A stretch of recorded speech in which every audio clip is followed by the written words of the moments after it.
for assistance.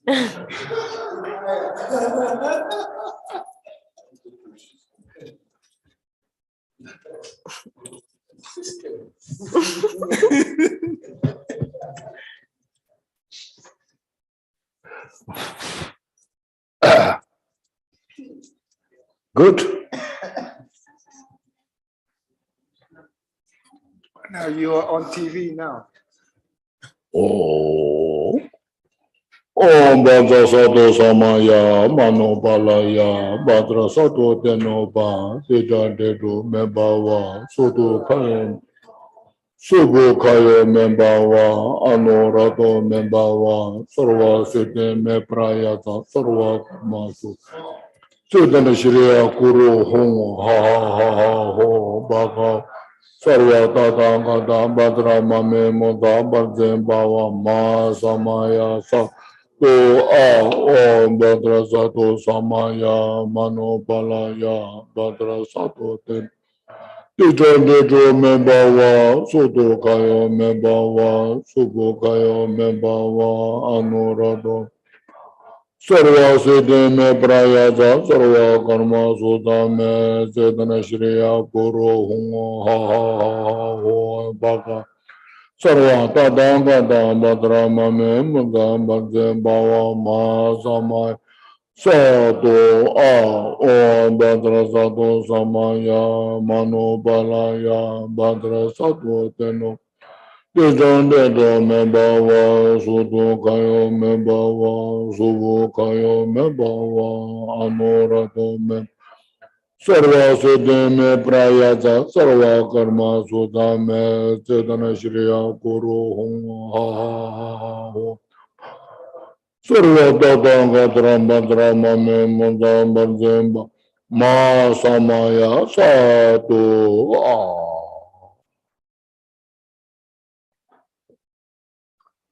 Kangadejeje gajinya la chawa la mara jata bako toje jesha bela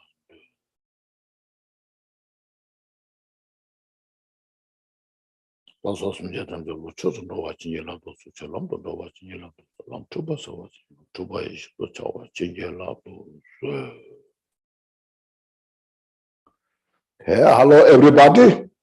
Now we are this few days we're reflecting on the GONGCHIK teaching, which is taught by Lord Jigten Sunggun. So as a clarification of these GONGCHIK teachings, just to get complete. So we're now reflecting on the Nagarjuna's teachings on the commentary on the BODHICITTA. Because there are some those verses that I have read, and this also which going to be read are very strong related to GONGCHIK teachings, as we have especially like related to about the emptiness.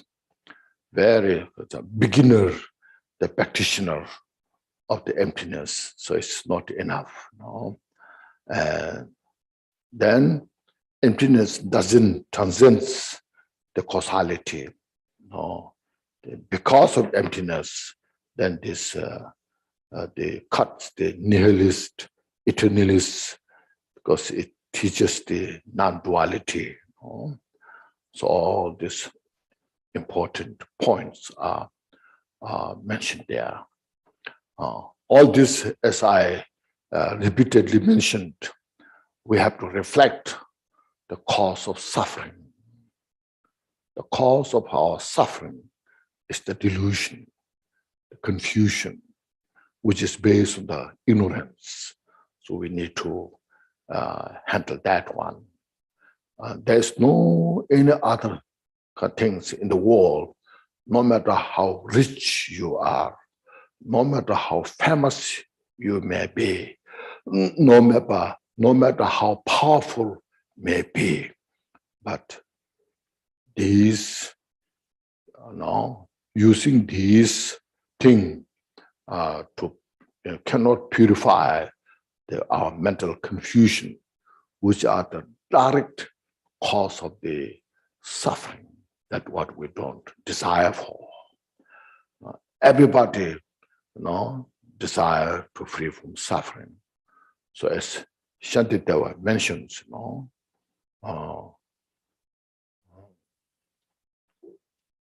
we said, so we desire to free from suffering, but we chase the suffering. We desire to have peace and happiness, but we destroy them as if they were enemies because of our ignorance. That is exactly what we are in the samsara. We are facing that. Nobody desires suffering, but suffering comes without choice. Because we have created the cause. As long as the cause is there, then suffering is just reflection of this cause of suffering, our confusion. So Dharma, what the Buddha taught, is the direct counteract to uproot the cause of suffering. So we always have to follow that. There is no other alternative. There is no negotiation.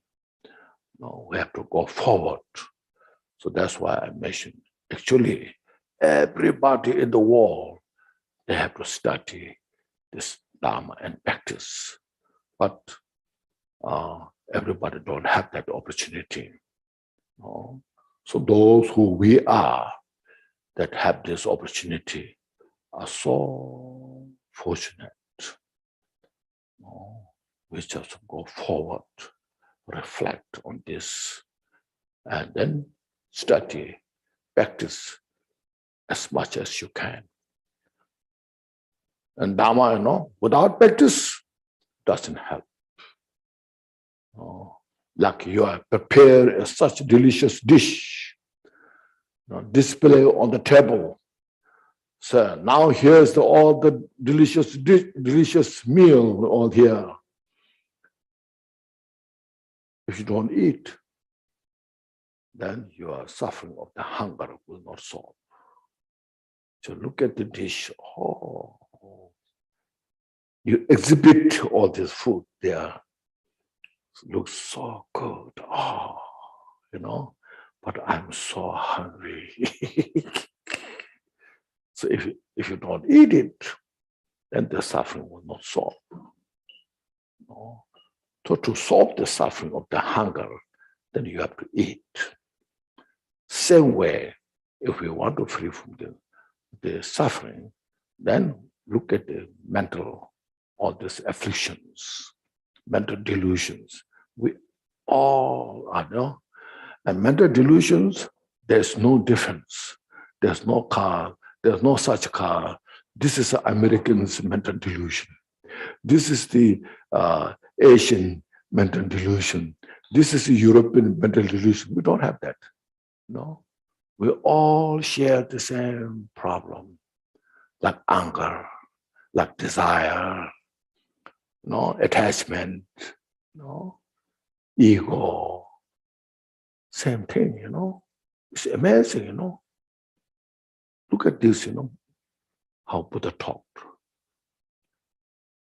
At that time, Buddha taught the Dharma in a small part of India, northern part of India, But he taught all mother sentient beings.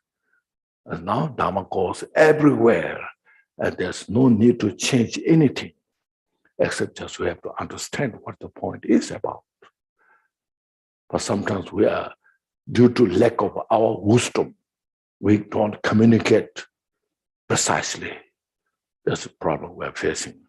That's why GONGCHIK is such an indispensable teaching that we need in this 21st century.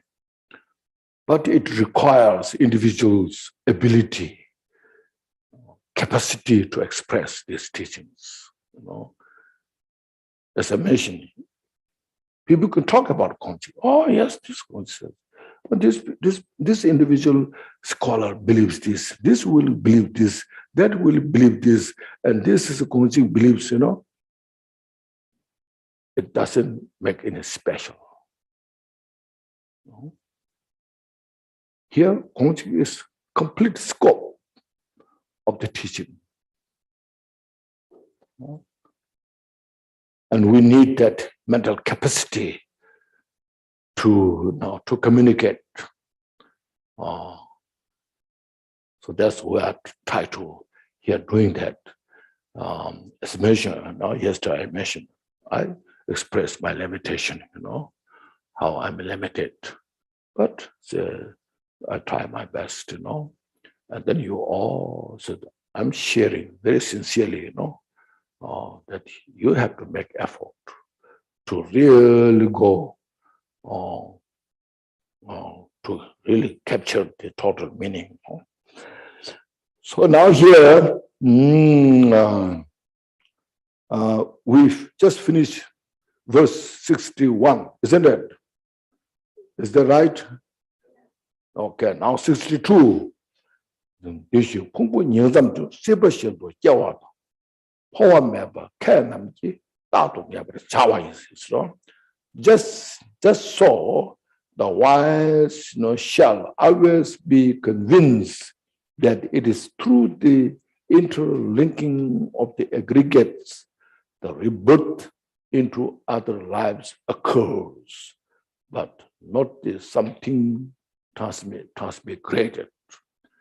That means, let's just mention, when the moon's reflection comes in the lake, the moon does not come into the lake.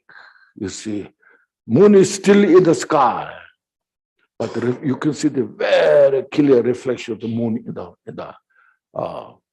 the lake. So our reflection of the karma, what we have created, that reflection manifests according to the cause that we have created. Look at them, not just only life after life, just in this moment. When you have just a sense of sincere type of love and compassion in the mind, at that, because of that sincere love and compassion, the reflection is nothing but peace. Like just example, if the person hates you with red face, you are such, at that moment you stabilize your mind. Just see, this person is suffering so much. Instead of responding in a negative way with the understanding of the wisdom, first you have to have the wisdom, to reflect on the wisdom. So this individual is suffering so much. So with that wisdom, then you just reflect on the loving kindness, compassion. So this person is suffering. And when you could do this, there's real peace. That peace doesn't come from nowhere, but just reflection of your love and compassion. See, it's interdependent. Don't hear what it's saying. It's interdependent, interconnected. You see. That, as I mentioned yesterday, I gave the Buddha natures. There's a butter in the milk. When you produce the butter from the milk, you ask, is this butter is milk or what? As you say, it's butter. It's come from where? It's from the milk. If this milk is the butter? No. If this butter is the milk? It's a no. Or this milk is the butter? It's a no. But Without milk, there's no butter. That very butter is come from the milk. So it's, when you carefully examine that, it's inexpressible. In our gross mind, you can see that. If you go very detailed about it, then it's very difficult to explain, express, you know. So this is what it's saying. It's not something jump from one place to another, you know. So this life, next life, you know. That mental formation, whatever positive, negative, that itself now it becomes the root cause for your peace and all suffering, you know. So that's why we have to meditate, the practice. You know, I'm sure you have heard of Ashoka, King Ashoka. King Ashoka was one of the most powerful king in India. First, he was not Buddhist. He was warrior. No. He made such many wars, battle to conquer country, place to place. First, it's originated in Orissa, no, these days called, that time it's called Kalinga something. But then he saw a Buddhist monk, and he was so impressed, that Buddhist monk, walking very peacefully, calm, you know, because he was fighting, killing, you know. Oh, I need, who's this person? So then he found the Buddhist monk, and then he became a Buddhist. And he got such a great teacher, you know, who guided him. And he was king then, you know. Then this teacher taught him how to do things well, and he was very successful. And he was one of the most powerful king in India. So he ruled so entire India, you know, expand him. I'm sure you know, he sent Buddhist missionary to Thailand, Burma, you know, to Cambodia, and then to the West Kashmir, and this, you know, and Pakistan and Afghanistan, you know, the Sri Lanka, you know. So he was such that kind of great, you know, sponsor. But at the time of death, what happened? He was old. Then he got sick. India is hot, you know. At that time, there's no air conditioning, you know. You see, no? Then the servant, the people around him, they have to wave the fan, you know, the fan on his head. And so the weather is so hot, and they're just waving the fan to air to cool off his face. Then they're just hour after hour, day and night. And they're so tired and sleepy, and the fan fall down on his face. Well, he was so sick. At that time, he was furious. Now I am old and got sick. During such, even this poor slave, this poor servant, looking down on me, throwing the fan on my face, how dare that can do? But in the mind, he was that, you know, furious. But physically, no capacity to, you know, move.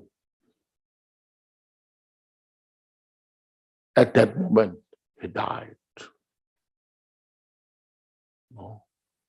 With that mental formation, then he died. And then his teacher, who was such a great, who can see no, his rebirth. So his teacher was looking, now my great king must be born in such a high life, high place, looking around there, could not find. Then he found his rebirth. He's in his garden with a giant snake. And the snake was so hungry, looking for predators and some animals to eat, So that the teacher just came down there. You, dear, my great king, born in such a life, snake. You dare eat any animals, So because of that, his blessings of this teacher, and he has on his own also, because he was practicing Dharma so much, all this combination, he closed his mouth and died and reborn in the better place. You see, so that's our Dharma practices. So we have to continue the practice of love and compassion, nature of the emptiness, like these things, Well, that's why the Dharma, how to help your mind, how to reshape the mind. See, so that's why I see here, just so that while shall always be convinced that it is through the interlinking of the aggregates, these 5 aggregates, that rebirth into other lives occurs, link into dependent causes and conditions, you see. But there's nothing special. The body jumps into the next life like that, no. But not that something transmigrated, you see. Very subtle, naturally, Then here, these are very important now point. Empty phenomenon, in short, drive from the phenomena that are likewise empty. Oh, yes. The agent and the action and the one who reaps its fruits. All this, the Buddha said, is relative. The all concealing truth, conditional truth. So when there's agent, then there's an action, then there's a result. You see, like say, there's a cook, and the cook cooks the food, and the food is cooked. So 3 things, the cook, and then the food cooked, and the cooked food. Okay, so the agent, the action, and the result. Okay. These all are communication in the relative state.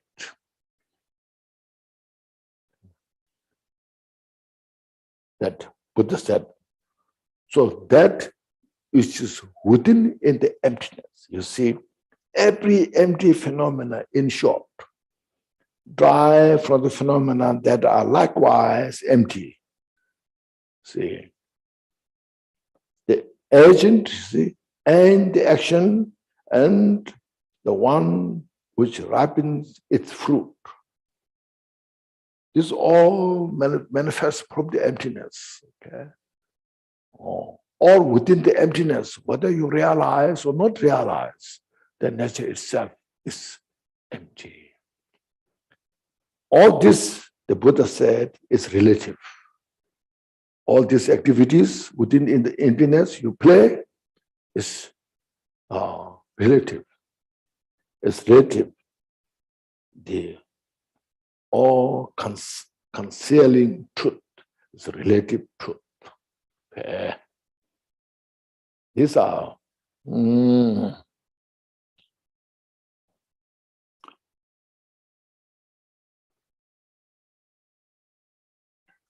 So that is 63. Now, this is giving example how relative truth is about here. So 64. Just like the sound of a drum, likewise should arise from gathering of the causes. You see, there's a drum, you know. You see the drum, there's a drum. Oh, okay. The drum is made from wood, and the skin there, and the holder there, and then person beats that. So it's not one thing. It requires all these conditions. Without the wood, you cannot place the skin. Without the person beats, it doesn't produce the sound. So when all this come from, then it produces the sound. Or just you should say this bell. Look at this, no? The bell here, this bell tongue, and this holder, all this there, but still it doesn't make sound, isn't it? Then if I move hand like this, finally it makes sound. So this sound is combination of many causes and conditions. But that sound, you see, look at where. You hear there, you can hear out there, but sound is here. Why it is coming there? It's all just empty.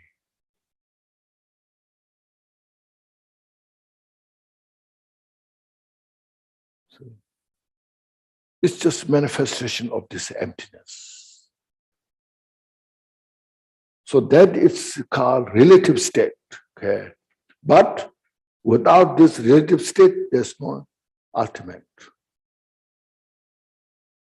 which will come later there.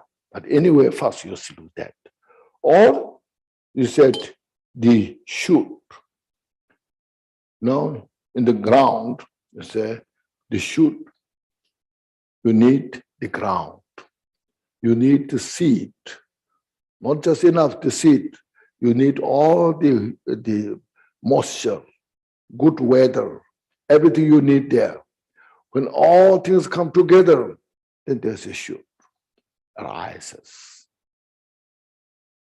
This is that product is the combination of all these causes and conditions. This is called, see, likewise should arise from a gathering of causes. All the things that in the outer world arise dependently. It gives us understanding outside all these things.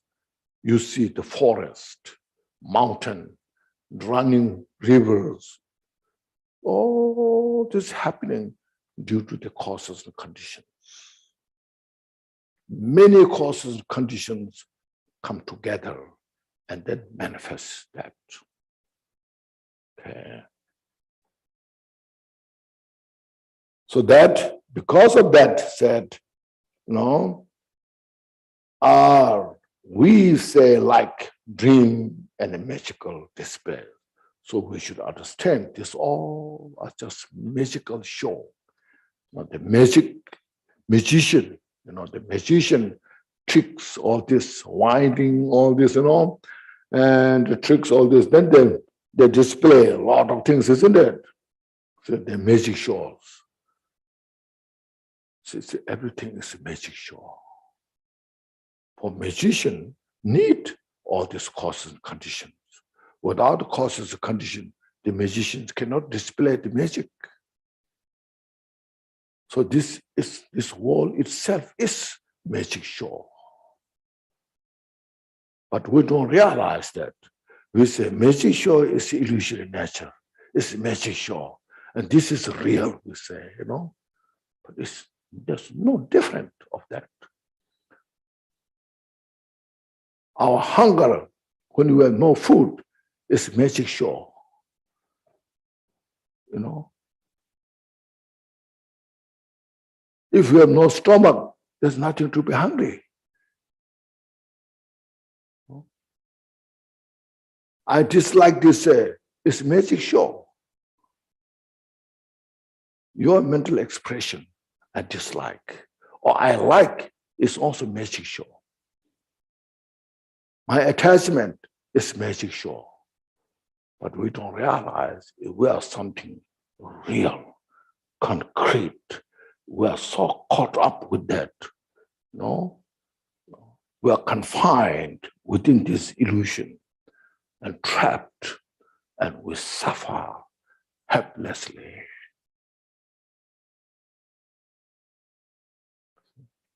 So we should understand this.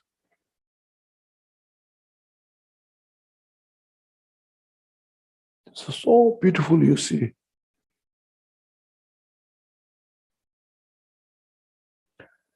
Then next 65 said, so just to see that things arise from causes. And all these things arises from the causes. Without cause, without condition, nothing can manifest. Nothing can come about. All are just appearing, no? And then dissolving. It's all this on the depend on the causes condition. So he says, all the phenomena manifest from the causes. But that manifestation of all these things based on the causes condition, it doesn't contradict because it relates to their causes condition. Namyangawa minjurtes. It's beautiful, really, you know. This is a never contradicts what we have just declared. Since causes and condition devoid of being causes, you see, the causes and conditions that itself or themselves are the devoid of the causes and condition. This means there's no inherent causes and condition. That itself is empty. You know, in the Heart Sutra, the form is emptiness, and the emptiness is the form. Form is no other than emptiness, and emptiness is also no other than form. So this is earlier mentioned, that what you see doesn't contradict being an emptiness.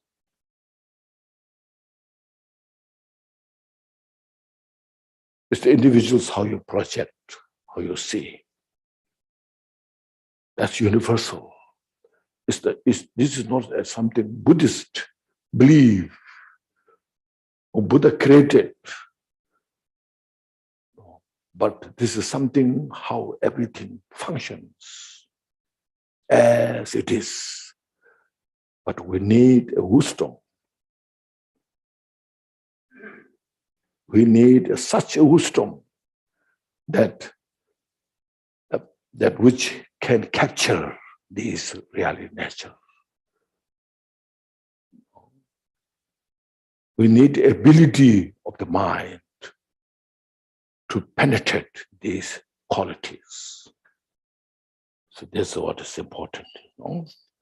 So that's it. Since causes are the devoid of being causes, we understand phenomena to be unborn means emptiness. Yeah. So easy to say unborn, it says emptiness. There's synonym, you know, synonym. Yeah, no. Sometimes says, oh, this is born. Oh, I understand emptiness, but what it means unborn? No, but the same meaning, you know.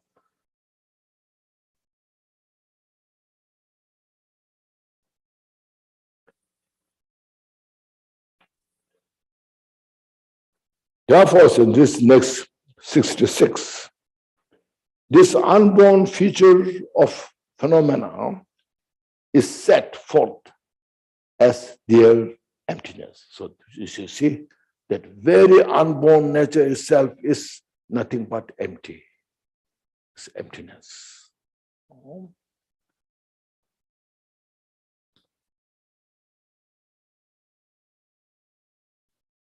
So because of that, in a brief, all phenomena refer to the five aggregates. If you say all the phenomena, you can say, but all the phenomena are, you think something very large, but it's five aggregates.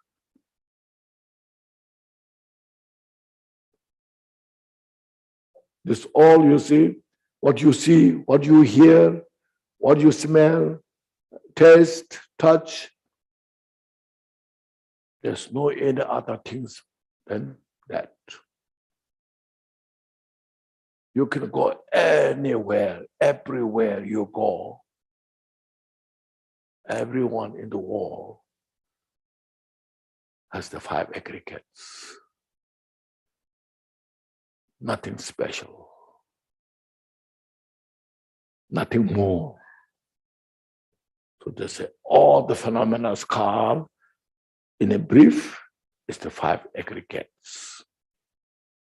The form, the feeling, the perception, the formation, and consciousness. Okay.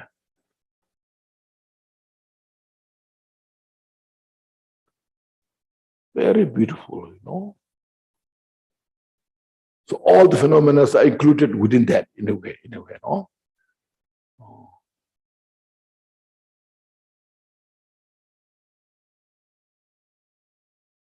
Anywhere you go, anybody you meet, so I feel good, I feel not good. I say this is beautiful, not so beautiful, this is a big, small perception, you know, and formation, consciousness. I see my eye consciousness, I can see this. My ear consciousness, I can hear this. Anywhere you go in the world, you know. So that gives you such a kind of wisdom. Oh, I don't have to go anywhere. There's nothing secret about it.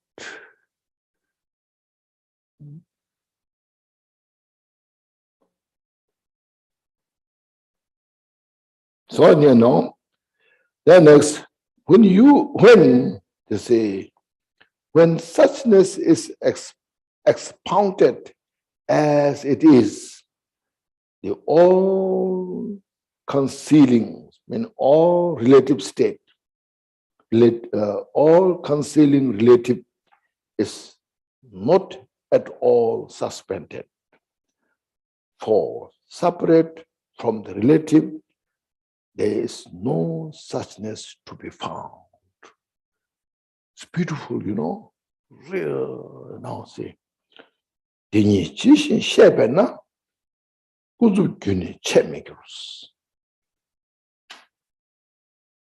When you explain the suchness, this I think suchness, you can, I think there are two types of suchness. Suchness in the relative state and suchness to ultimate. So with the five aggregates, you explain all the causes, condition, how they function, without contradicting each other, you know. When you explain all this, like how to grow the tree, how to raise the child, all these things, when you have such a great skill, do these things, then it continues one after another, causes and conditions. So it's the relative state of suchness. And ultimate suchness of this is everything is nothing but empty. Having said that, that very emptiness itself is is without, is not there without the relative state. Okay, so that we should say, when suchness is expounded as it is, the all-concealing relative is not at all suspended and will not discontinue. All this, because of this there, the suchness of that is there. As long as the fire is there, the heat is there. As this morning we talked about this molasses, as long as there's a molasses there, the sweet is there. As soon as the molasses disappear, then there's no sweetness is there. So like that, when I have this book here in my hand, the suchness of the book continues. Okay. So, therefore, I said, for separate from the relative, there's no suchness to be found. You see, separating from the relative state, you cannot find suchness. If you take away the fire, you cannot find the heat. Okay. So in other words, you see, look at in our life. When there's no cause of suffering, there's no suffering. When there's a cause of suffering, there's a suffering. See?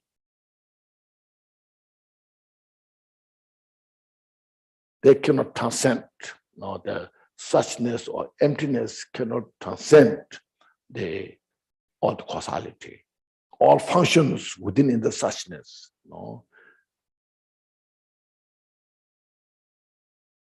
So look at, say, my suchness is emptiness. You realize and you meditate on this.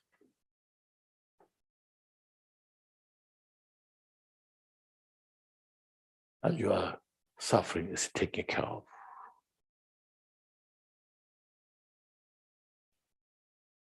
So this is very important to point, you see. This other dimension, the five skandha that I have. When I'm grasping, when I'm fixated, it's my, me, and then I attach to myself, I involve my ego. Oh, this is the center of my samsara. And there I suffer. At that moment, when I have the wisdom to see it, these five aggregates is just an illusory nature. It's just manifestation of the mind delusion. There's no ego, such called ego. There's no such called something concrete, substantial. And then I meditate, more I meditate, then I see illusory nature. Then I see it's just nothing but space. Then I'm free from suffering.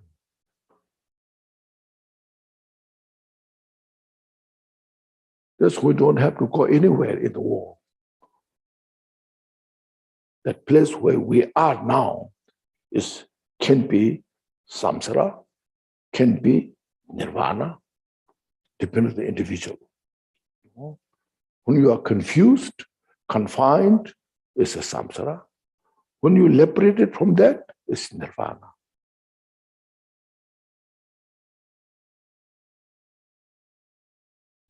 So that's why I say,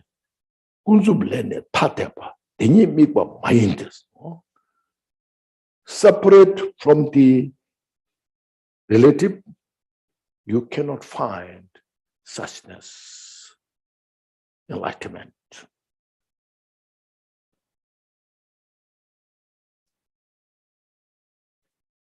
Oh.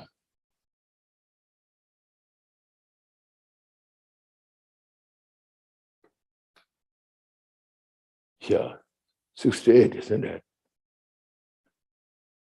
Now that, and this yeah, the relative has been explained as emptiness. So that relative state itself is emptiness. No? There's that the voidness is itself is relative. The voidness means emptiness. The emptiness itself is nothing but relative. There's no separation. That's the explanation from the Heart Sutra. The form is emptiness and emptiness is form. There's no separation. Okay. Usually we have form, I see these things. Emptiness you cannot see. So they're two different. In our duality mind, we have that, isn't it? So, in the emptiness, nothing is there, empty. And then in the form, I can see all these things. So they're two different. But in reality, the very what you see that form, that itself is nothing but empty. And that emptiness itself is the form. There's no separation.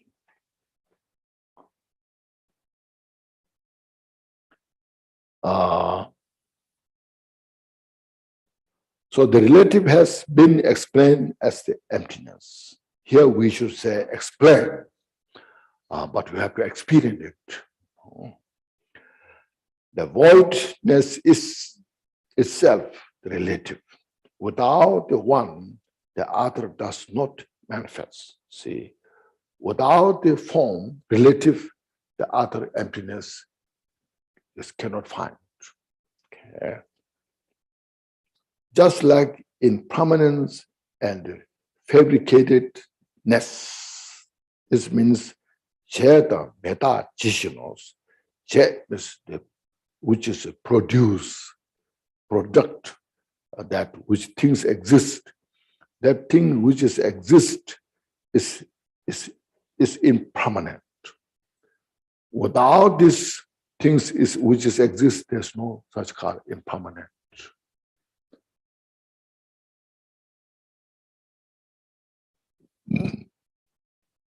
Oh, you are so kind.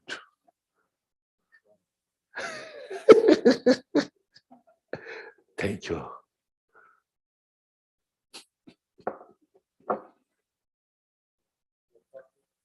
Excuse me? No coffee. No.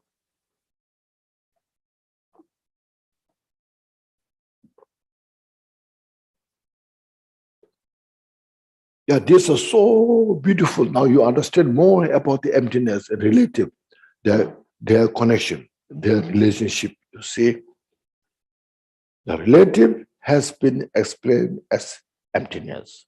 Or relative, the nature of the relative itself is emptiness. And voidness, the emptiness is itself is relative, you see. Emptiness itself is the relative. That depend on each other. Without, in other words, without the relative, there's no emptiness, ultimate. Without the ultimate, there's no relative. So that means the ultimate itself is relative. Okay.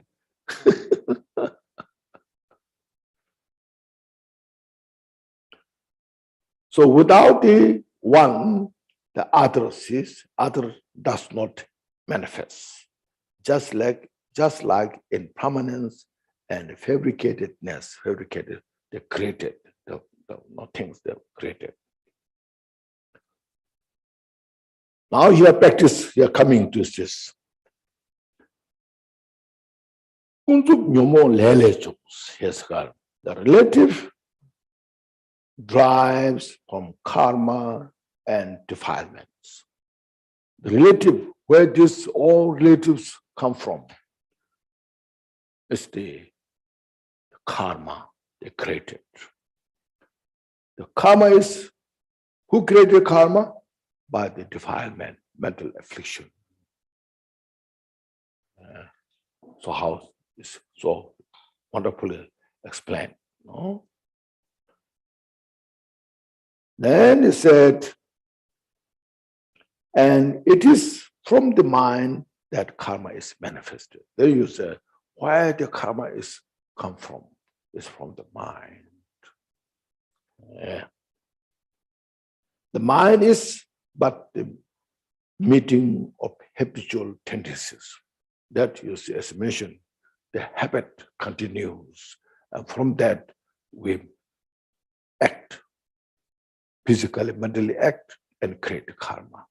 So that combination of our habitual tendency, we create the karma.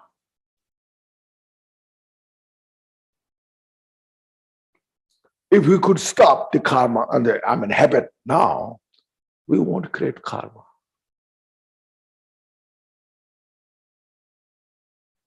Just manifest, just meditate, you see, like an anger.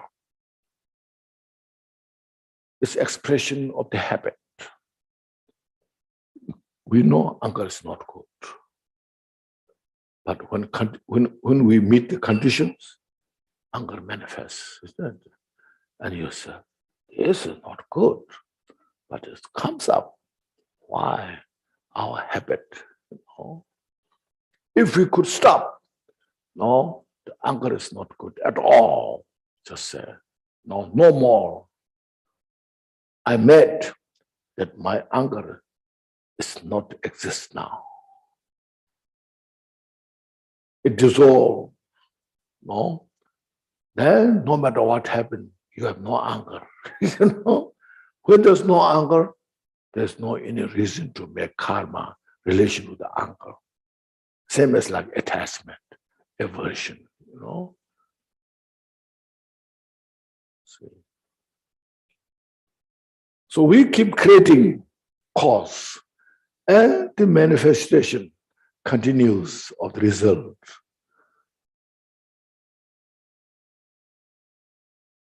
You see, look at in the wall. As other dimension, our ego is very sensitive. And it's very fragile, you know. Very fragile. It's easy to hurt, you know. It's habit.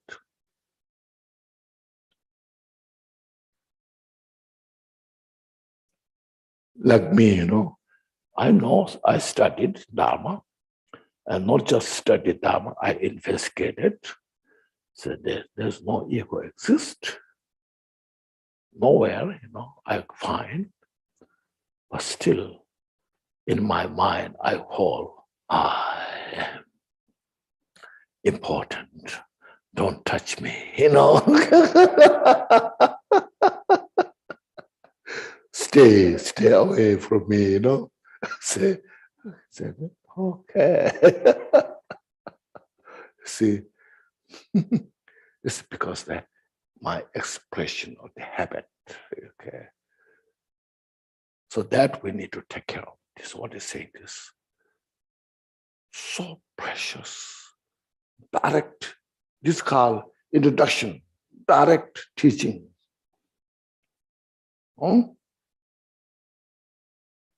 So,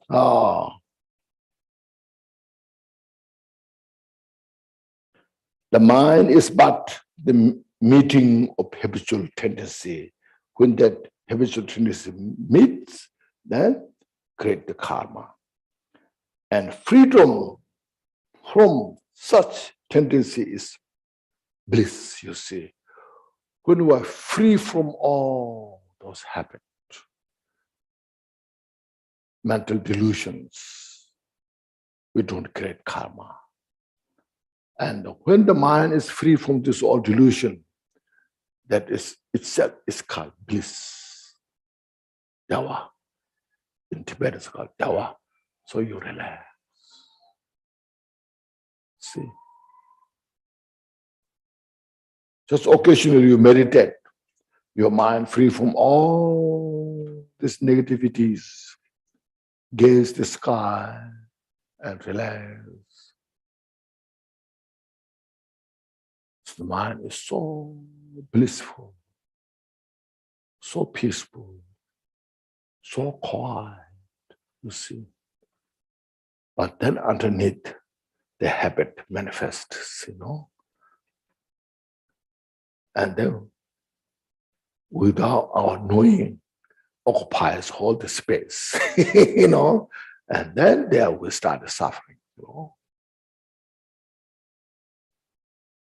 So there, what we need is called vigilance, as other dimension, the awareness, or mindfulness is a so important point for our practice. Now there are not anywhere in the world now they say mindfulness is very important.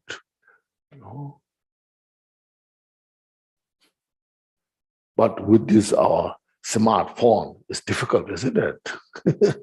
It's just constantly our eyes are on the smartphone, And we're so distracted by that. So all the distraction that we have, physical distraction, mental distraction, and then difficult to have this mindfulness.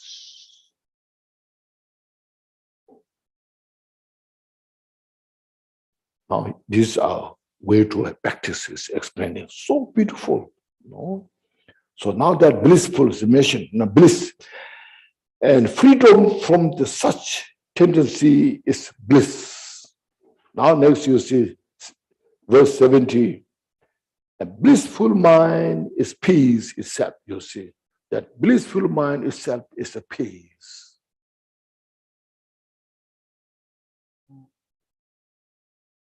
Mind which is free from all this habitual tendency.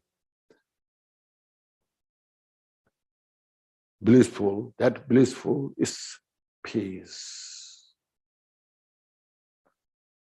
A peaceful mind is not confused, you see. When you have the mind is so peaceful, then there is no confusion. Mental afflictions there. Mental affliction is the absence of all the mental afflictions. Yeah.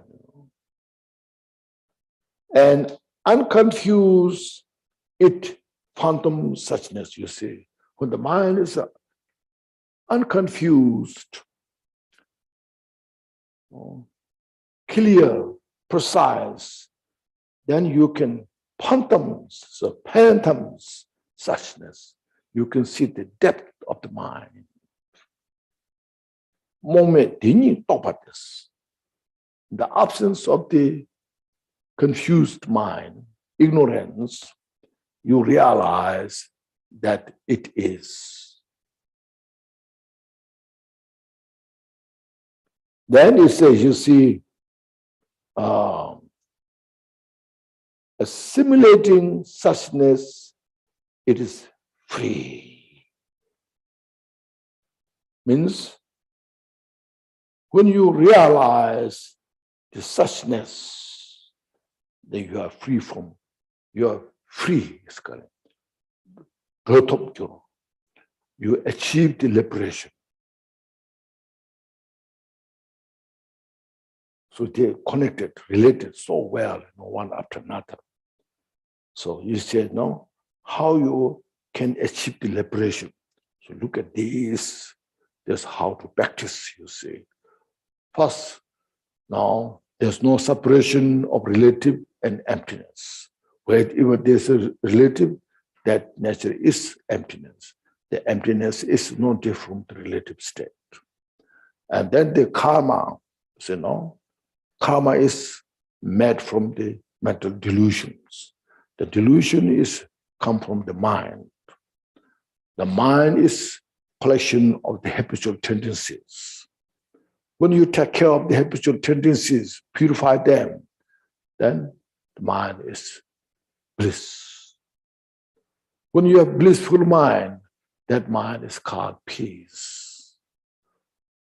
When you have the peaceful mind, then there is, it's called, no, there's called suchness, means now when there's a shamatha, when you have this great shamatha, it's a blissful mind.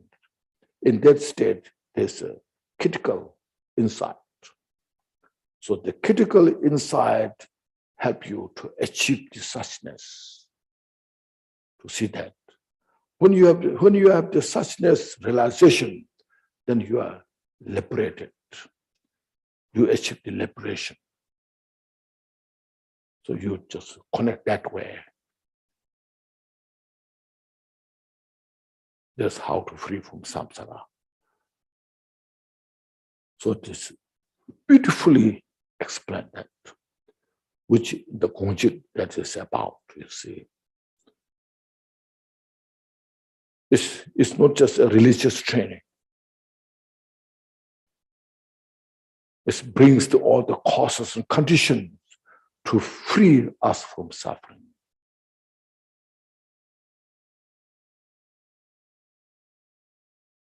If individual has the opportunity, ability, go through this and get all the benefit.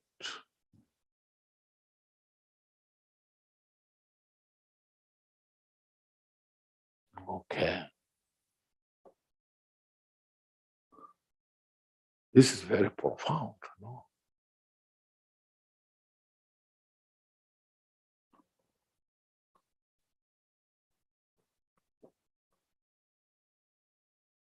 Are you closer to liberation? I'm sure you are halfway.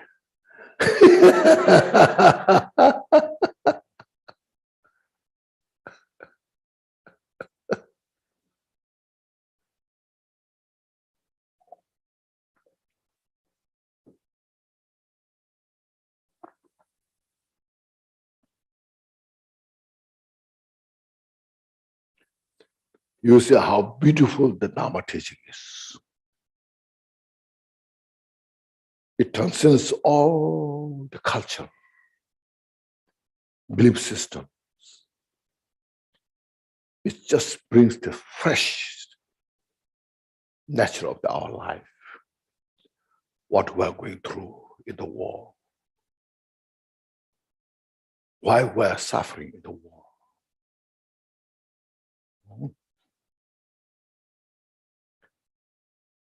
Now this all a relative state, how to practice, okay, step by step. Now next is the synonym of the ultimate meaning. So said suchness is called suchness. It's called uttermost perfection. It is called absence of all attributes. It is called the ultimate and called supreme bodhicitta, means ultimate bodhicitta. All these terms are named for emptiness, you see. You can use these all different terminologies, but all expression of the emptiness depends to the different conditions. They are same kind of meaning, but these meanings are depends on the condition. So suchness, when you see things there, no, what is suchness of that? The suchness of that is empty.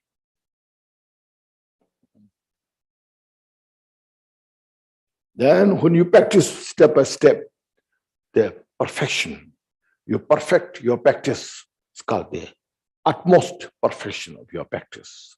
You practice and you achieve that suchness, it's called the perfect, utmost perfection. Then in the absence of all attributes means the agent. When there's no agent, there's nothing to attribute. Characteristics. When there's no agent, when there's no pillar, there's nothing to describe about the pillar. So pillar is agent. And then you characterize about the pillar. When there's no pillar, there's nothing to characterize. So when you see everything says emptiness, then there's nothing to attach, nothing to hate. So all this hatred, attachment is within in the delusion. And this is the ultimate. Because we are confused in the relative state without knowing the relative state. When you know about the relative state, then from that is the ultimate. And then supreme bodhicitta, ultimate bodhicitta.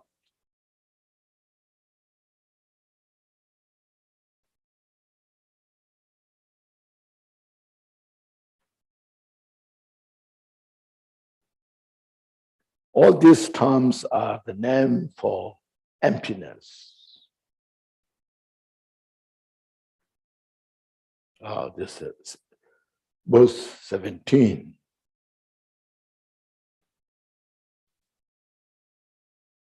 Okay. Now, these are so profound. If anybody has some questions here, yes, go ahead.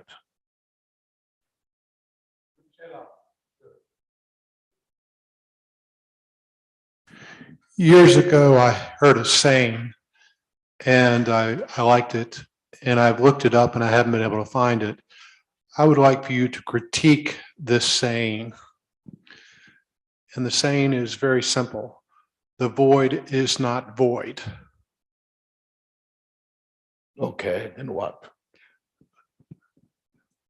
I think it's trying to say something What did it say? About there's kind of something in the void, or the void is, well, it's a clever poetic saying, but I think you could critique it. What do you think of the saying, the void is not void? I'm asking you what that means. He's trying to avoid. Yes, exactly. This is called twisted word. Well, I think it contradicts yourself. It's contradictory. Yes. It's trying to get eternalism into emptiness. So when you say void is not void, it doesn't look like you are going to that void. You want to make something because it's not void. So? Yes. Yes. You're not going to allow that then. No, you have to investigate yourself first, you know. Yeah, first. Who else? Yeah, Peter, yeah. Go. Pete. Thank you. Rinpoche, my question is about the perception of emptiness, because we talk like rationalizing about what emptiness is in terms of the relative, but like I'm wondering about perceiving the emptiness directly after practice. And I was wondering if the reason things seem so real in the world is because of attachment and aversion. Yes. And if we got rid of the attachment and aversion, it would just seem like a dream or a rainbow. Yes. It's just a rainbow. That's good to know.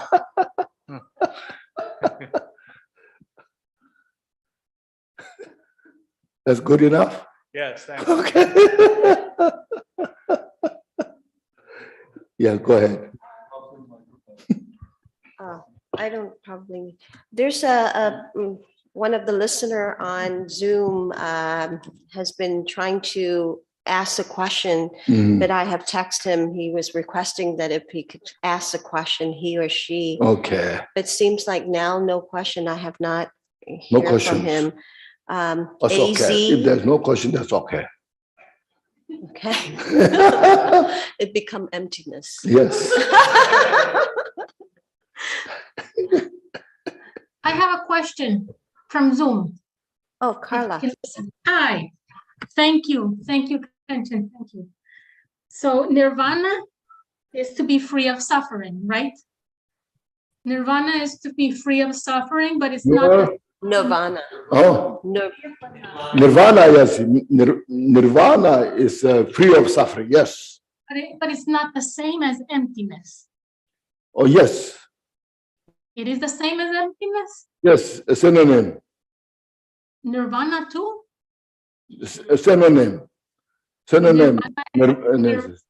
Synonym of nirvana, emptiness, ultimate selflessness. Nirvana is the synonym of emptiness. Yes.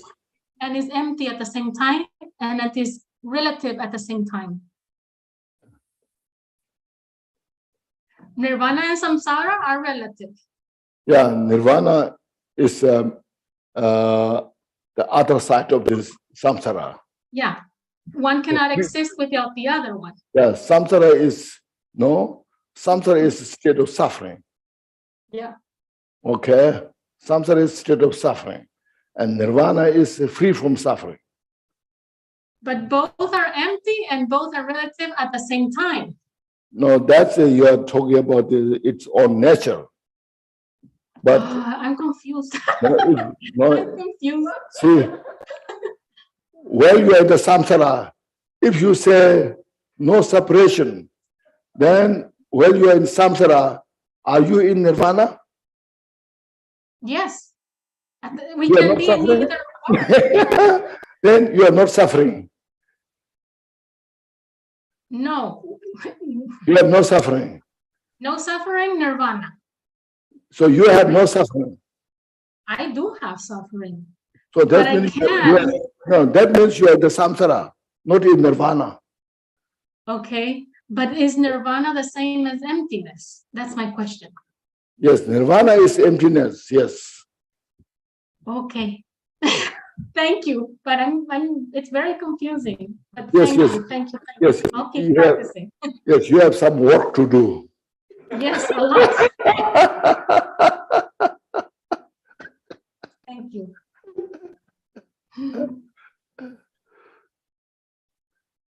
Kenshin. May I speak? Yes. Yeah, Pete. Yes. Yes, thank you. I'm overjoyed to be here in your company. And I have a question that has confused me for more than 40 years, I think. 20 years. Yeah, a long time. Okay. Okay. Has to do with the, 40 years is not too long. yeah, maybe a little too long. Not But- too long. But it has to do with the English word emptiness, which is something utterly devoid of any phenomena. Yes. And I think when I hear you speak, and maybe at another time when His Holiness spoke, that there was a arising from emptiness, all the possible choices, all the possible arising qualities also is built into that emptiness. So it's not like a great big hole. It's a place from which everything arises as well. Is that possibly the way it is? Is the emptiness also an enormous amount of potential from which anything can arise? This all just, you are just objectifying the emptiness. I'm sure. You are not subjectifying your emptiness. So you have to bring emptiness within in the mind, and then look at the absence of all the mental afflictions. Yes. When you see your mental or all the mental afflictions, when you see that, so this is non-existence of the mental afflictions. So non-existence of the mental affliction itself is the wisdom. Yes. Okay. You see, so that's what's called emptiness. In other words, it's empty of the mental afflictions. That's helpful. You see, when you see the absence of the mental afflictions, then it's saying there's the peace within. I find that helpful. Thank you very much. Oh, yes, please. Now not just objectify emptiness out there, but internalized, okay? Yeah. Yeah.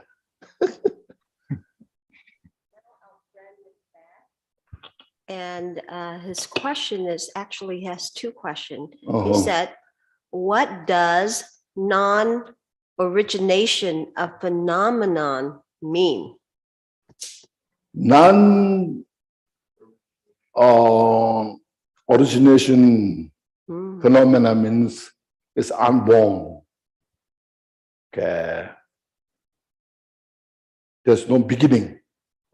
Okay. There's no beginning, there's no end. And so that, say, in reality, nature, its nature is unborn. And his other question is, what does it mean to be empty of origination?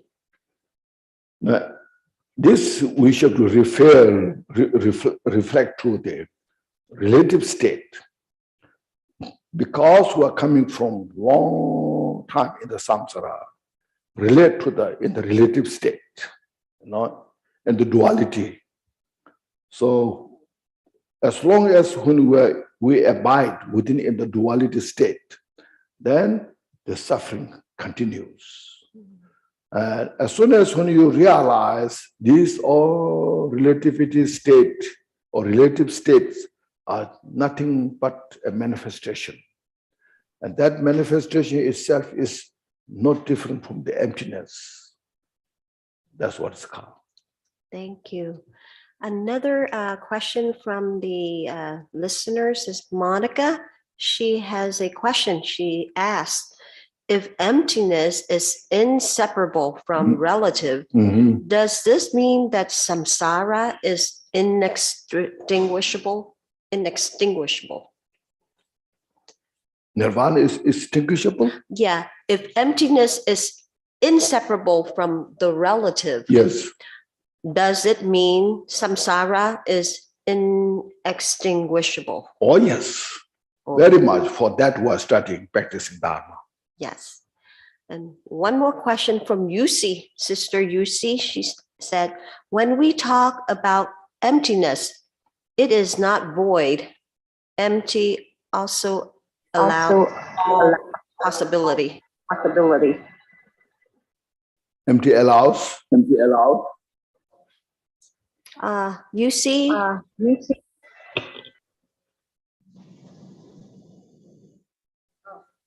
she said that it wasn't a question she was Okay, writing. okay, she Thank may- you.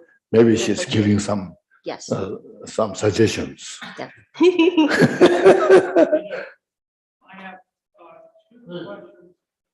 I have a question. Can you hear me? I have two questions But this one, about two questions. One is about the term conventional, yes. and the other is about the term suchness. Okay. And how do you use those terms, and what do they mean? Yes, conventional or relative state, the same meaning, In the conventional, means there's always ups and downs, back and forth in the conventional, And sometimes we're happy, sometimes not so happy, sometimes we make mistakes, sometimes we realize this thing going back and forth. It's conventional. And in the suchness is then that always in that nature. Like the space, you see, the space is always in that nature, no matter what happened. With cloud, without cloud, the space is always in that suchness nature. Never changes. But in the conventional state, the cloud changes all the space, all the time. So in the mind nature doesn't change. Your mind, your nature of the mind doesn't change.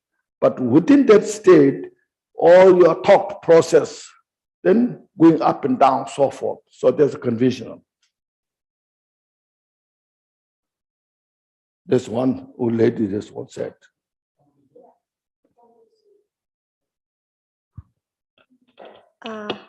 There was someone who wished to ask a question before. Can you go ahead and unmute your mic and ask again, please? I didn't catch who asked the question. I have a question. Please two raise your questions. hand if you have questions so Yes, that we please. can understand, who is, I don't have a hand. oh, okay. Go ahead. Yes, I don't understand passage 55 at all, and I'm confused by the suchness in relative reality. I always thought suchness meant enlightenment.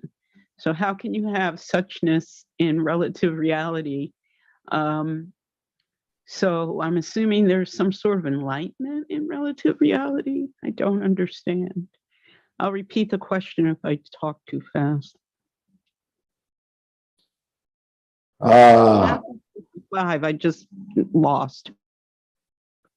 okay. Suchness, relative state. Suchness is also relative, depend to the suchness, or depend to the relative. Because there's a relative, you call suchness. Because there's a suchness, there's called relative. So actually both are relative or suchness. This is just intellectual,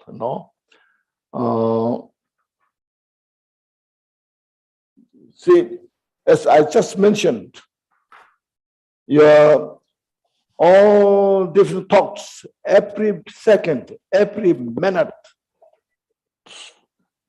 a lot of thoughts, process, manifest in the mind, one after another. That's called relative state. Okay. But your nature of the mind itself doesn't change. There's suchness. So you need to realize your suchness, the mind, without kind of confuse in the relative state of the mind of all this thought process.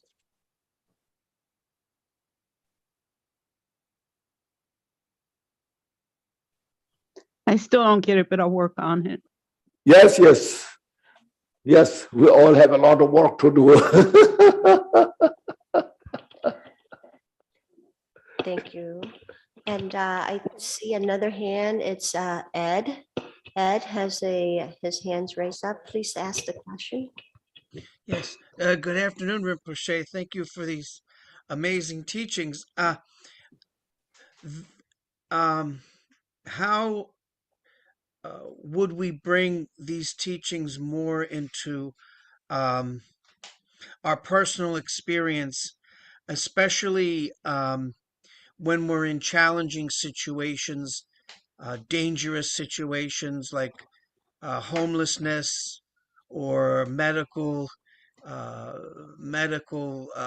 crisis, where we intellectually know its causes and conditions and emptiness, yet it would be very difficult, well, for me, very difficult at that moment to really use that knowledge in a practical way. So and you used the term subjectify our knowledge of emptiness. So what could you share some methods or on how we take this very intellectually complex topic and bring it to challenging life situations? Yes, as you mentioned, our life is in the relative state. We are not absolute state yet. So we have to solve all the problems in the relative state. So we have to bring all the causes and conditions together, that we have to try our best. What's the best way? As I mentioned, if you are a practitioner, then look at the 10 virtues. Okay, what are those 10 virtues? and then look at the 10 non-virtues. What are those 10 non-virtues? Then we practice first, in our mind, avoid all those 10 non-virtues as much possible, and engage and then progress your 10 non-virtues as possible.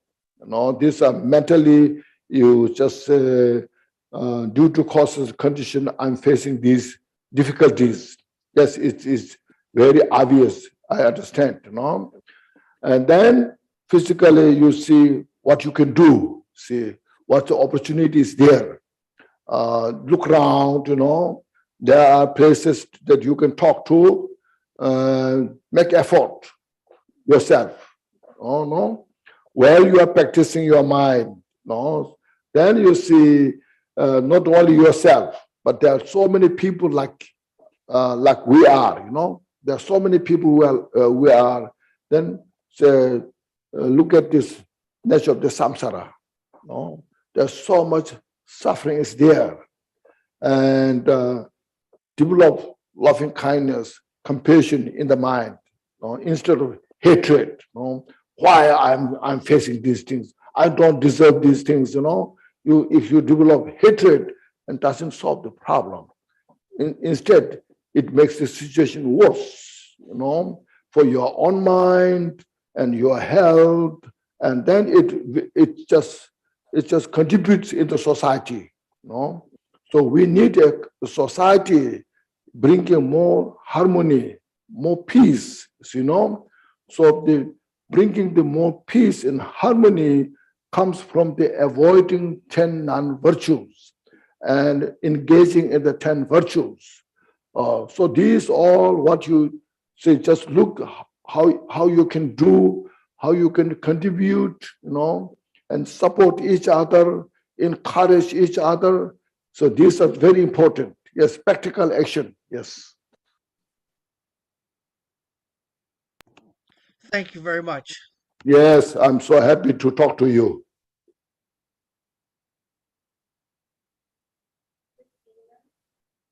Yes.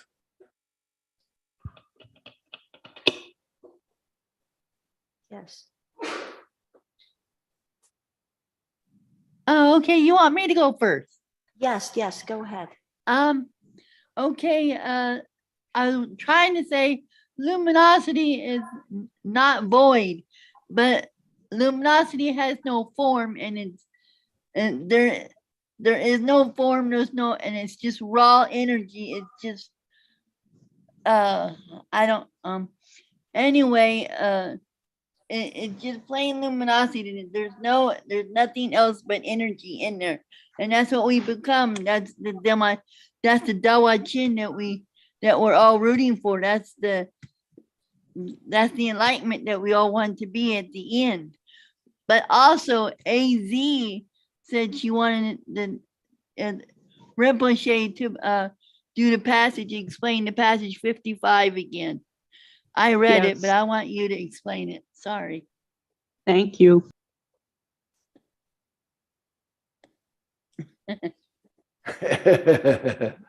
Yeah.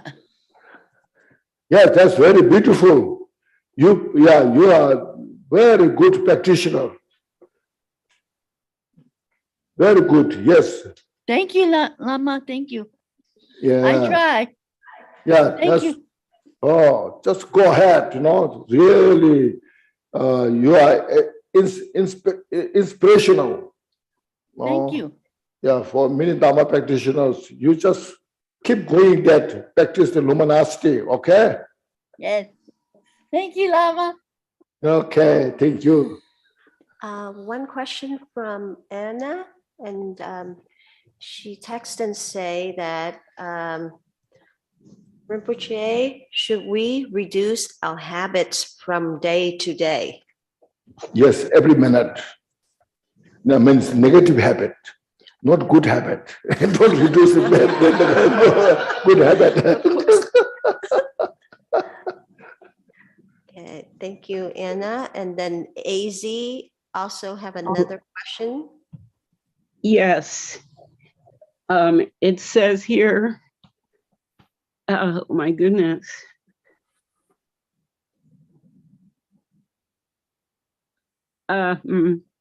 Yes, it says here from the very beginning itself, the mind has never had any intrinsic nature. Okay. It is not being stated here that an entity which possesses intrinsic existence somehow lacks this. I think it's the way it's written. It just confuses me. I'm not quite sure. Have you understood? 55, passage 55. Oh, verse 55. Yes. Verse, oh, which, where? Okay, yes. This verse 55, okay, I understand. Okay.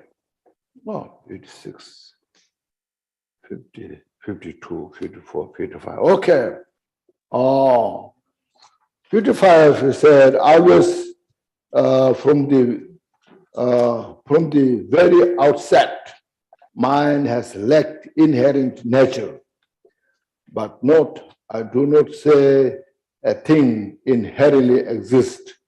It deprived of its inherent nature.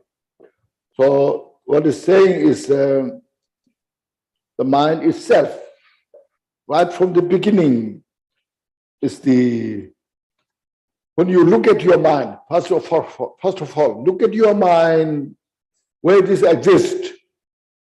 You know you have a mind. You think a lot. I want this, I want that, you know, and this I like, this I don't like. You have all these activities to your mind. But now then you look at your mind, where that is exist. In the body, or inside the body, or outside the body, no, or in between. Look at it. You cannot find, you cannot pinpoint where that is exist. At the same time, it is exist. So that's called exist within in the non-existence. Okay, it's inseparable. Oh. Just that's it's nature itself that. But don't worry about it. What you should do is you don't worry about that because you have the mind, you have the peace and happiness, you are experiencing suffering. All this is there. Having said that, then you just reflect on the loving kindness, compassion, as I explained. So, may all sentient beings have happiness, causes of happiness. May everyone free from suffering. May everyone achieve the enlightenment. So do those practices. Then slowly you get more understanding. You can penetrate more. It takes a lot of time. It's not just easy solution. You need kind of continuous effort, meditation, reading books, you know, read the same book again and again and continue your practice, then you will get real substantial benefit from this. Thank you. Okay, thank you. Okay, shall we go a little more? Few verses where we are now. Verse 72. Okay.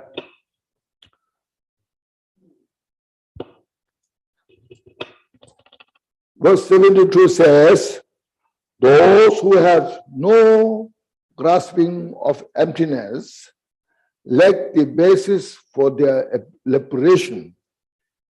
Beings who are thus confused will wander in the six worlds in the prison of existence.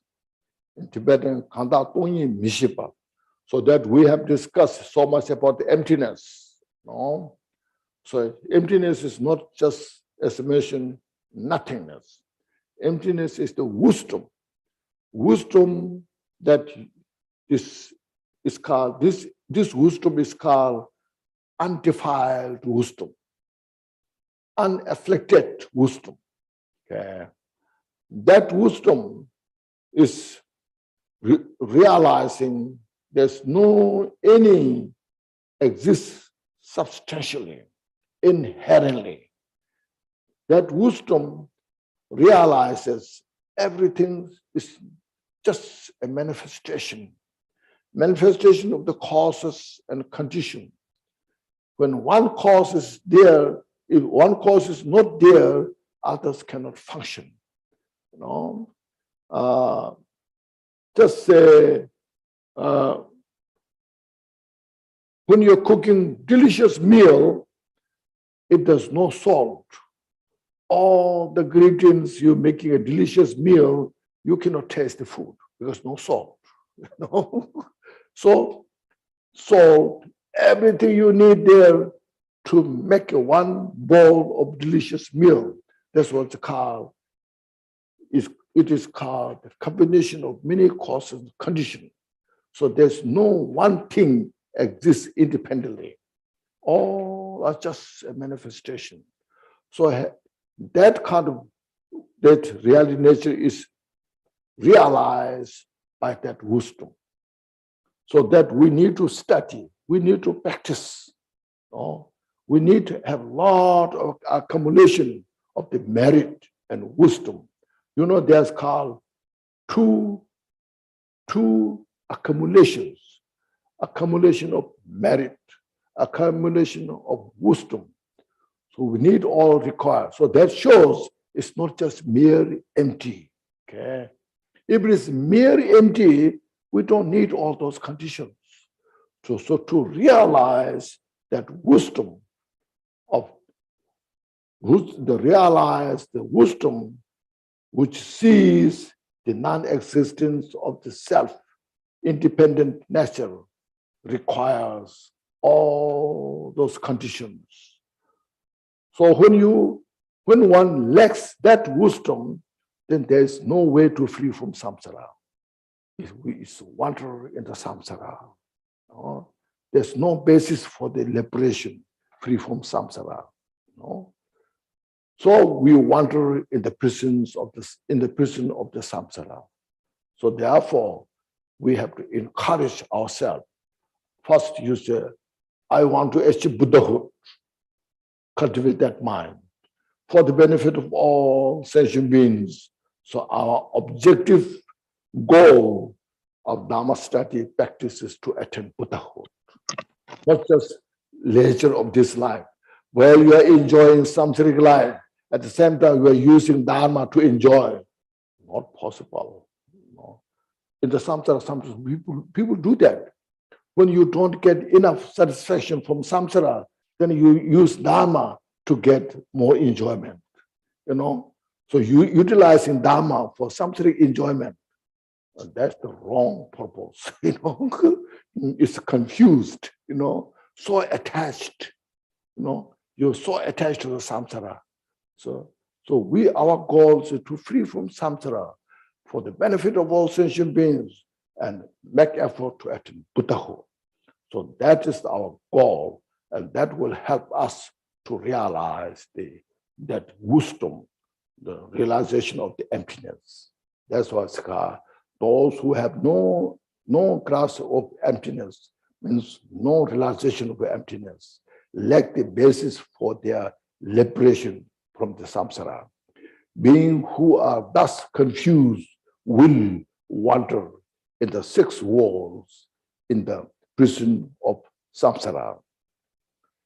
Therefore, when yogins means the great practitioner, yogis meditate upon this emptiness, there is no doubt that that there will rise in them a longing for the benefit of others. You see, when you realize the emptiness, this is very important. when you realize the emptiness of all phenomena, that's wisdom, you see. Then from that, within that, as a flavor of the realization of the emptiness, great compassion will manifest. No? And that great compassion, then you are longing to benefit all sentient beings. You see the sentient beings are desperate within the samsara. They are so kind of say, tortured in the samsara, tortured in the delusion. And your compassion is so powerful, that you have no fear to benefit sentient beings because of your realization of the emptiness. Once you realize emptiness, then one achieves the fearlessness nature. There's nothing to fear. So that's the beauty of the realization of the emptiness. It's not just nothingness. It's not just a void, vacuum. It is something like full of wisdom and courage, fearlessness, and the compassion, and at the same time, non-violence, peace. And then that Bodhisattva was reborn life after life, life after life. So then you see there's a prayer said in the Shantideva's text, Bodhicharya, as long as the space remains, as long as the sentient beings remain, I will endure to remain in the samsara, help all sentient beings who needed help. See, this is what is, 다른 놈과 인데는 내주바에 검잖아. 진짜 되나 착별로 중화자와 태도면서. There's no doubt about that. So we need a correct understanding of the emptiness and correct practice of meditation. So from that, we need this Buddha's teaching, wisdom in the world, you see. Not as a Buddhist, okay? Not as a Buddhism in the world, but in the world, we need this to bring peace, real peace in the world. Practicing nothing but virtue, compassion, understanding the causality. The cause of suffering is non-virtue. Avoid all the non-virtue and bring all the virtue. And then see wisdom, compassion, then I think the world will be much better. There are some stories maybe I will relate tomorrow. Very beautiful there, you see. Then there goes Father. So how to benefit sentient beings here? I will repay the kindness of all beings who in the past have shown me so much goodness, see, when they were my father, mother, relative, and friends. So sentient beings have been my father. Sentient beings have been my mother. All the sentient beings have been my relatives, my brother, my sisters, and they have done so much to me in my life.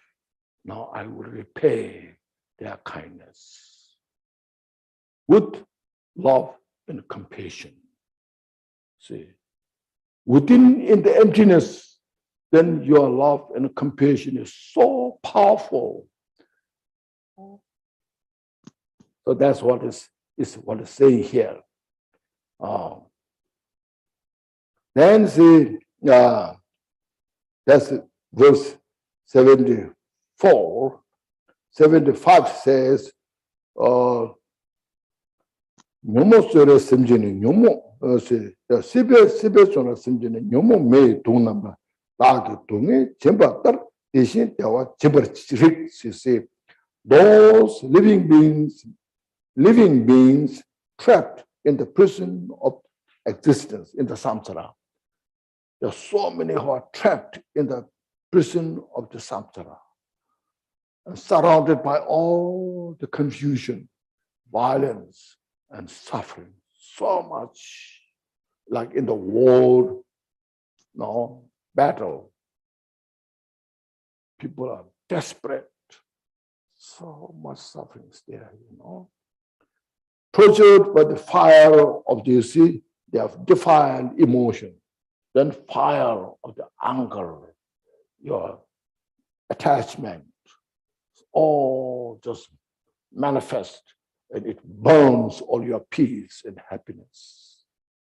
So, it said here, just as once I brought them sorrow, sometimes due to lack of my wisdom, understanding, I tortured many beings here and there, before I understood the Dharma teachings. I brought a lot of sufferings.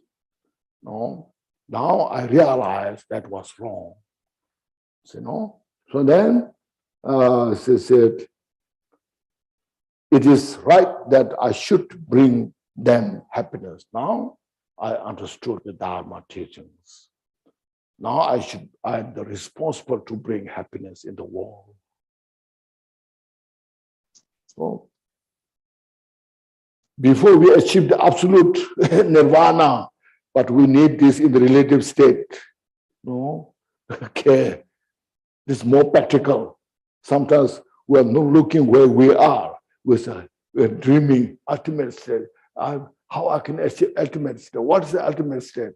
And without looking at our limitation at this place, So first we have to look at where we are, what limitation we have, and from that, avoid all the cause of mental suffering. As I mentioned, the three poisons are always our enemy. No matter how much we try to satisfy them, attachment, aversion, the ignorance, they will never become friends of our peace and happiness. They will always give us suffering. So understand that. In the 400 verses by Ayadeva in his text mentioned,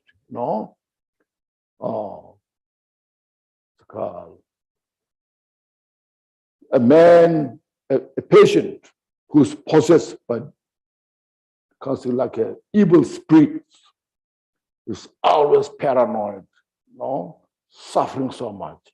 And the doctor who knows that person well, when that person expresses anger, the doctor will have such great compassion. This person is possessed by these evil spirits. Instead of expressing anger, I have to help this person. This person needs help. Likewise, the person wants peace and happiness, but because of his evil spirit that he's possessed, he has no freedom. Due to the lack of the freedom, he expresses all this anger, and he's suffering helplessly, relentlessly, So Buddha saw sentient beings who are possessed by this evil three poisons. So the three poisons are the real enemy, but not the sentient beings who has those poisons. So Buddha gives all the compassion, support to the sentient beings, how to handle, how to purify these poisons. So that's what Dharma is taught for. So that's what it's saying here. And that's as I mentioned in our prayer, I read that yesterday, all mother sentient beings, especially those enemies who hate me, see how precious that meditation practice is. Those who create obstacles to my path, may they achieve all peace and happiness. may they free from suffering, and swiftly gain the enlightenment, Buddhahood. This is what is exactly is talking about here. No? So these are the practical things that we can do in our life before we achieve the ultimate. No, I say, I don't know when we'll achieve ultimate. Maybe today, tomorrow, or next year. But today we can do these practices. Okay.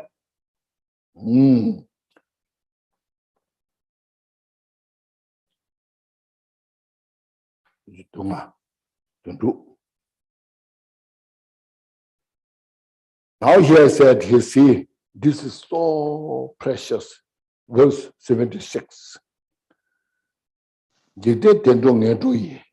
Dada mendo debute.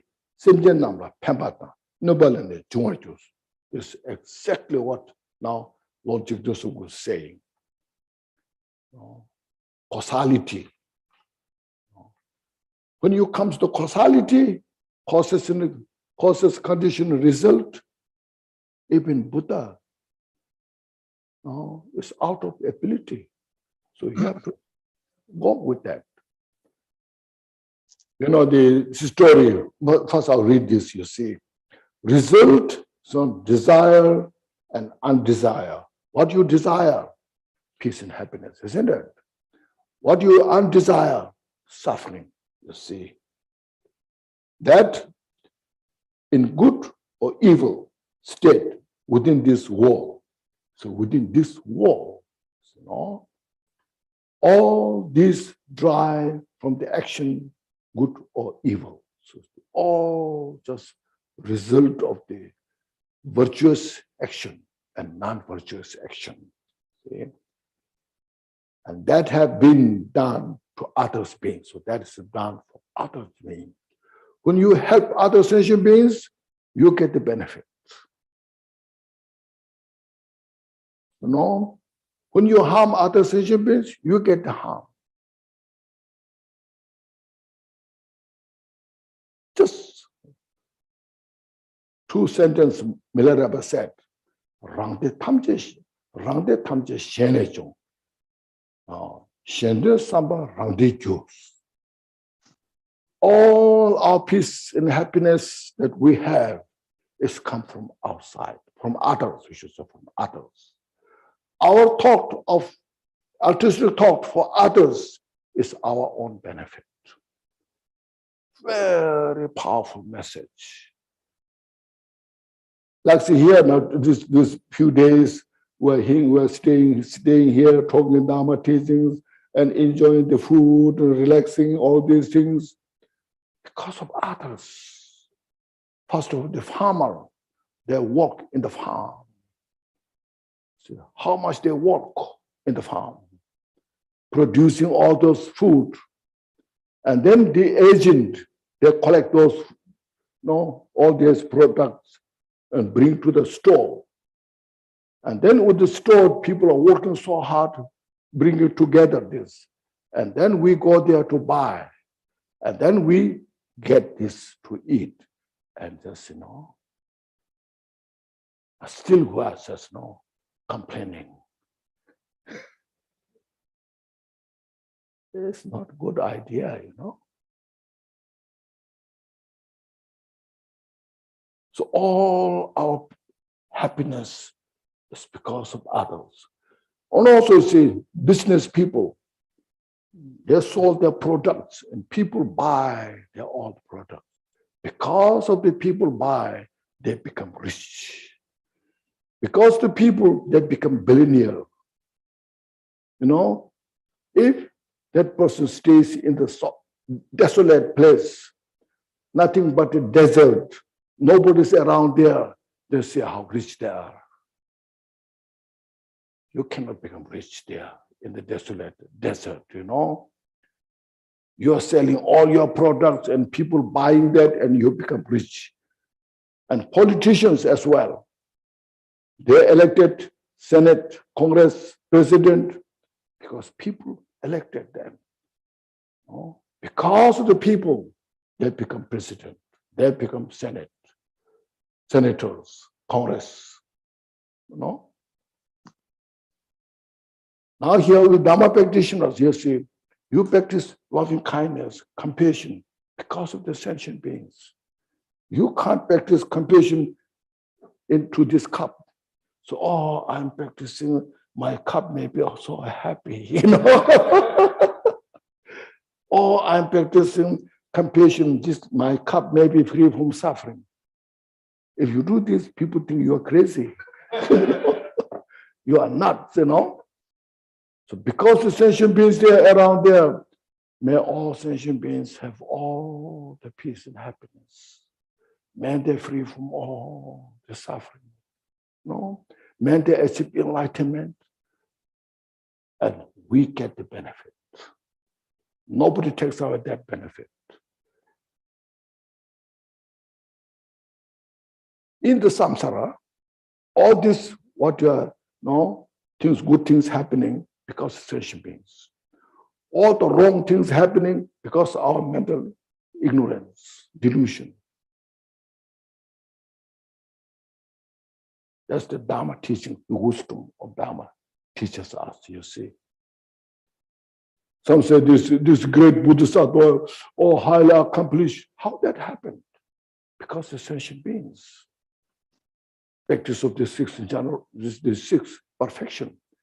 You give things, no? You can't give things on the piece of rock, you know.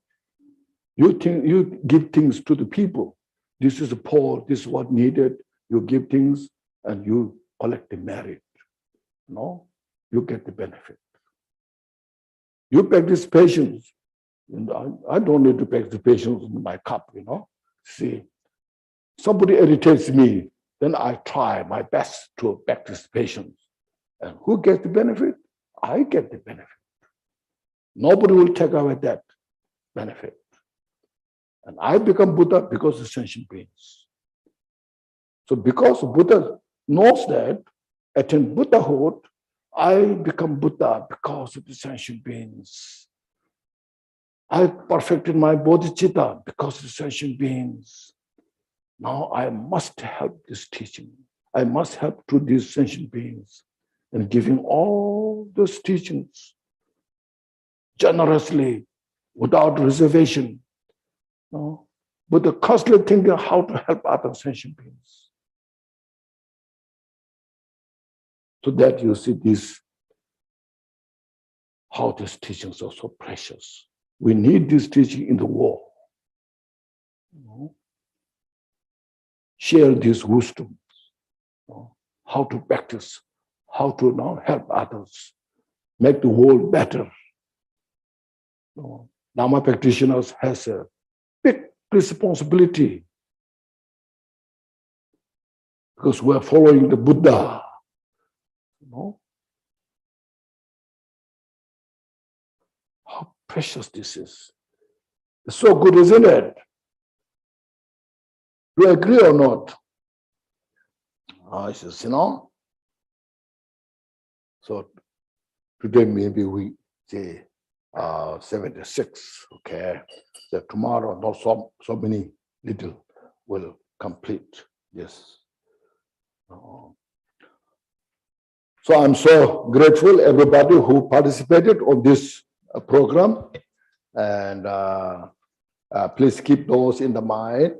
And I know from very limited understanding and then limited experience, but I share as much as I can to help others.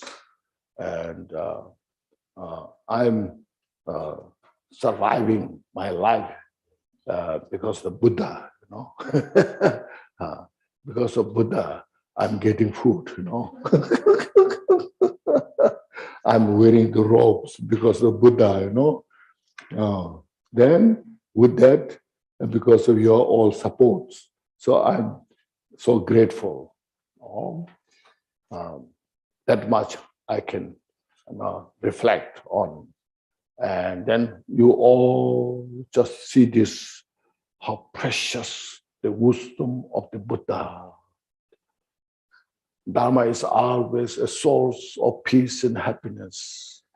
Dharma is always source of courage. No? So Dharma means peace. We start with the peace. And when you achieve Dharmakaya, it's the absolute peace. It's an undefiled peace, unafflicted peace. All our mental afflictions are the cause of suffering. And Buddha taught this how to uproot. As mentioned, only the Dharma teaches us that. There's no other, no technologies, no matter how powerful technologies that exist, that uproots our delusions, takes away our delusion. Instead, they help us to increase our delusion, and we suffer so much. Now I hear some news like now, like 90% of the people in the country are depressed. Very sad, you know.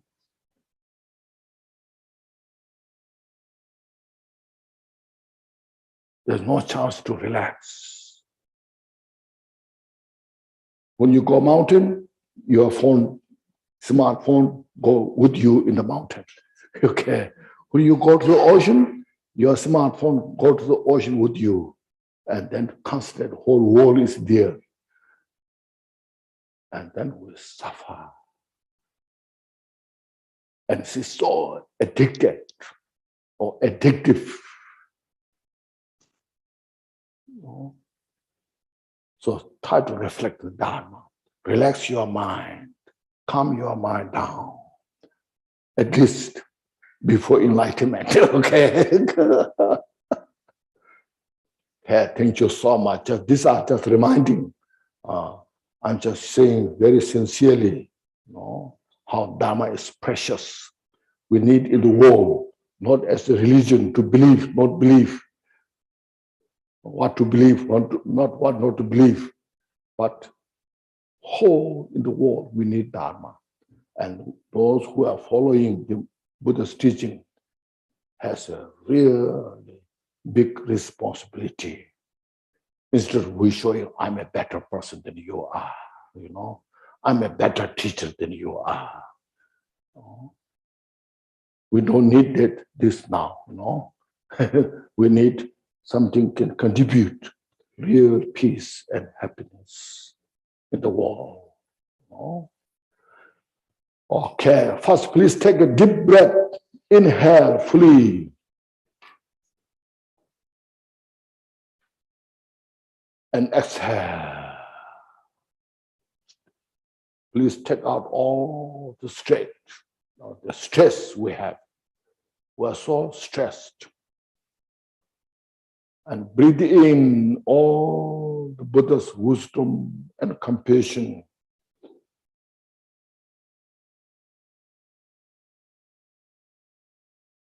And release all our stress again.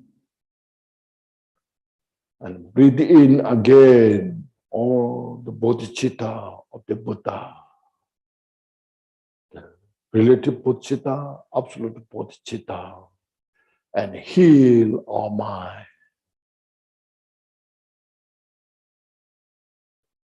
And exhale all our delusion.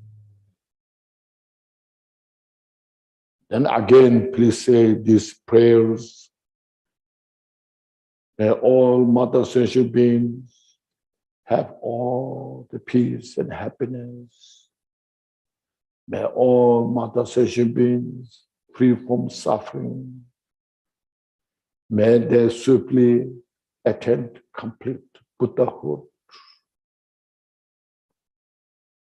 including those who hate me, everyone, those I know and those I don't know.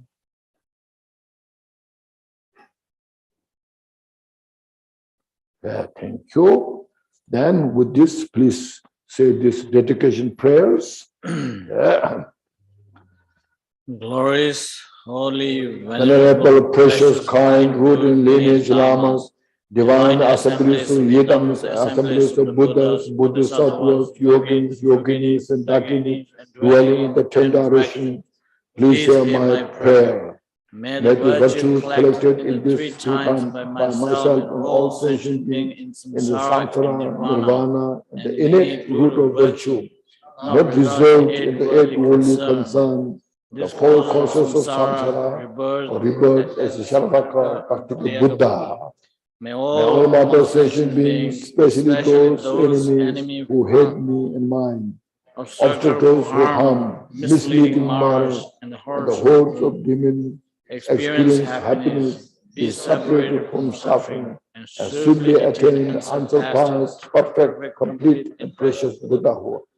By the power of this vast and root virtue, may I benefit all beings through my body, speech, and mind. May the affliction of desire, hatred, ignorance, arrogance, and jealousy not arise in my mind. May attachment to fame, reputation, wealth, honor, and concern for this life not arise for even a moment. May my mind stream be moistened by loving kindness, compassion, and bodhicitta. And through that, may I become a spiritual master with good qualities equal to the infinity of space. May I gain the supreme attainment of Mahamudra in this very life. May the torment of suffering not arise even at the time of my death. May I not die with the negative thoughts. May I not die confused by wrong view. May I not experience an untimely death. May I die joyfully and happily in the great luminosity of mind as such, and the pervading clarity of Dharmata.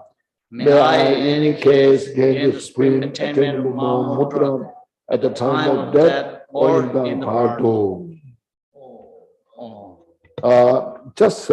I remember reminding, if you need some explanation of this dedication prayer, there's one book called Diamond Rosary.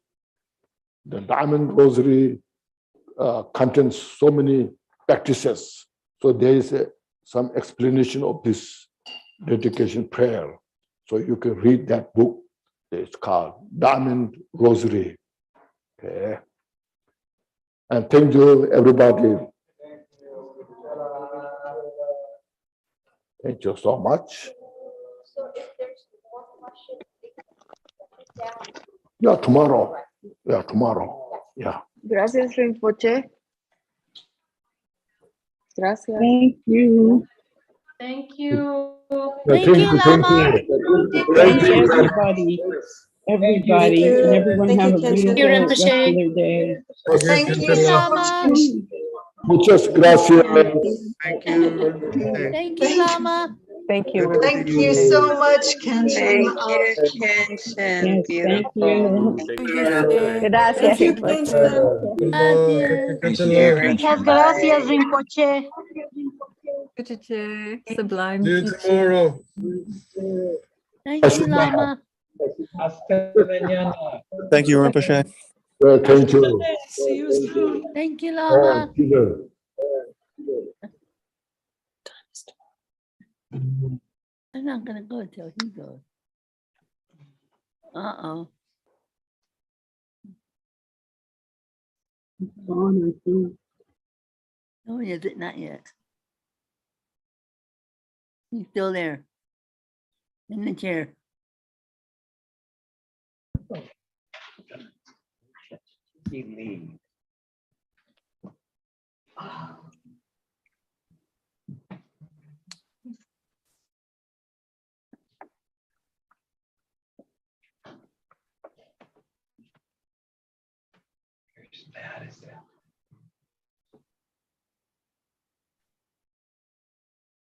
Look at all the lovely people.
Hello. See you later. Bye-bye. Hi, Kieran. Hi, Melissa. Steve. Hi, Sharla. These are our buddies. Hi, Cindy. Where, Carla. Mary. Hey, Mary. Yeah, nice. So nice. Who's the young woman that he said was so perfect? Oh, that's Urban Dharma.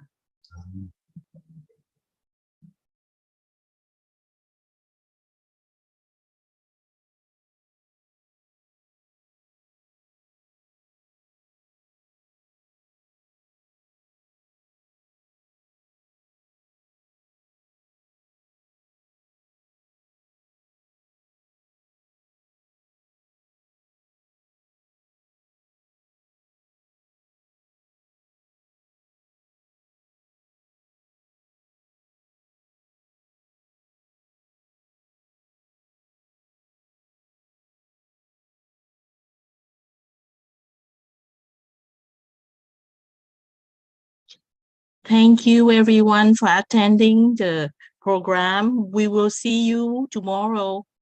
Have a